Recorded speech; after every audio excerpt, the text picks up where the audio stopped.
Welcome to another video from Dr. Lock. Let's have a look at the Carbine Patio bolt. Now with patio bolts costing a lot of money these days, well, a lot more than they used to, it's good to explore the range. The patio bolts used to be like a price of a window lock, a little bit more, but now they've increased. So this patio bolt here is made by Carbine. One of the benefits of this particular patio bolt is the C4 or LW4 keyway, which makes it compatible with other locks in your house. So if you wanted to key like your patio bolt, your window lock, your front door, your back door, your screen door, you could. So let's just have a look here. What do we got? We got a couple of keys. If you order multiple ones of these, they actually do come keyed like. What I'm noticing also as well is there's a code on the actual plug as well. So for locksmiths, we can simply look at that, make a key for it without having to pull it off the door, which makes it better for us. In here we have two keys, so they're 5-pin keys. We have our bolt plate, that's fairly standard. We've got a couple of screws in here. What do we have two metal self-tapping threaded screws with a Phillips head. We have two large wooden Phillips headed screws, and then two other slightly smaller, probably about 20mm wooded headed screws, and a couple of little tiny screws with metal thread, and also a black plastic bolt dress plate, you could say. Alright, let's have a look here. So we've got full instructions on how to install it. So examples of where to put it: top of the door, top of the sliding door. Just be careful when installing on a glass sliding door that you don't drill into the glass inside the door, because it is an aluminium frame. If you go too far and you hit the glass, you can shatter the glass. So it basically tells you to put the bolt on, and then basically knock the bolt up, which will give it a little tiny centering mark. On the tip of the bolt, you can just rub your finger along it. You'll see like a little nipple there, a little sharp nipple, and you just knock it, and that'll leave a mark in the wood, allowing you to have a nice center position. So that's pretty much what that's talking about. The actual screws themselves, there's two going through the body. So this is our body right here. Just show you that. There's two going through the body, so there's a black plastic lid that goes over the top. Unlike the Witco ones, it's not just a front fix, it's like a L-shaped wraparound. So I'll see if we can get that off. There we go. So there's that L-shaped wraparound. That's the actual body itself, as you can see. So you got your countersunk screw positions there. So assuming that's just going to be dropping in, what do we just got to push this out? Push this out or push this down? It's got to be one or the other. Let's try push down. Alright, so it's a push down. It wasn't that hard, was it? So it's a push down to get past this, and if you go the other direction, it's probably going to be the other way. So let's just push down. Okay, it's a push down. Why didn't they just say that? Alright, once you've done that, mark your top and bottom, put your screws in. It comes with these metal ones, so if you're using aluminium, you drill a hole, probably like a 3mm hole, and they would self-tap. You can use the wood ones as well on aluminium, but I prefer the metal on metal. And you do have a couple of really large ones there as well.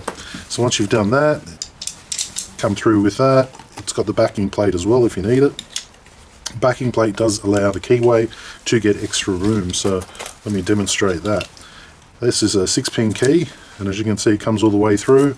So if you are keying up to 6-pin, you will need to use backing plate. Of course, it's only a 5-pin cylinder, but you can do that. For a 5-pin key, do we protrude? No. You'll get away with a 5-pin key without cutting it down. So that is an advantage of over Witco. As where with Witco, you've got to knock out a bit of plastic and you've got to put a plate over on the back of it, a packing plate, to get that distance. Alright, so the actual patio bolt doesn't look too bad. We've got some benefits. The key number on the front, that's cool. Coming keyed a lot, well, KA2, so that's the key light group. I do believe their codes are with K in front, so I'm pretty sure that that's what it is. Leave it in the comments if you know different. The cover on the front, I'm not seeing any interlocking. It looks just like a piece of plastic that just clips over the top, so it's not like the bolt goes through on some of the versions of patio bolts I've seen. But on saying that too, it does look fairly snug on there. To get it off, a couple of little indents here, so you can just pop that off. That's cool. Okay. This little push down thing, I guess I'm just not used to it. Yet, but it does work. was just me struggling making it look hard. Alright, so that's the bolt, that's the screws, that's the instructions.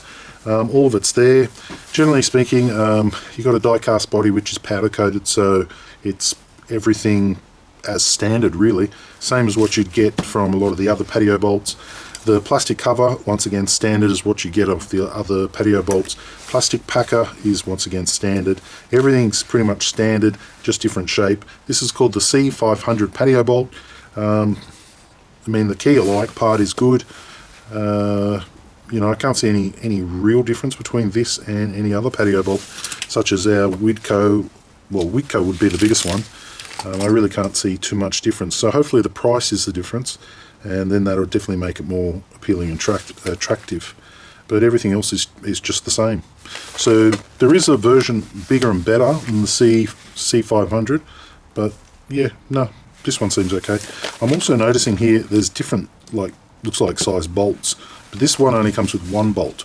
I know with the Widco you can actually buy an extended bolt. I'm not too sure if you can. Most likely you can. If you can, it'll be under related products below this product if you needed an extended patio bolt. Oop, there's another difference. We've got a O-ring there. What's that for? Soft cushioning so it doesn't make noise. Yeah. So it's got a little O-ring there. I guess that makes it a little bit quieter or so. That is the Carbine C500 Patio bolt lock. Yeah, fairly decent. It's exactly what it should be doing. As far as the difference in features, and not a lot of difference in features, but generally speaking, a lot of these new Carbine locks that are coming out have been tested to a pretty high grade, and they're designed to be better than other locks. You know, the lock you buy after you buy a crappy one, you buy a Carbine to make it work, or so it lasts longer. That is what they're telling me. So the keys themselves, they look good. Everything looks good. Yeah, leave your comments down below what you think of it. Looks like a general patio bolt to me. Thanks for watching.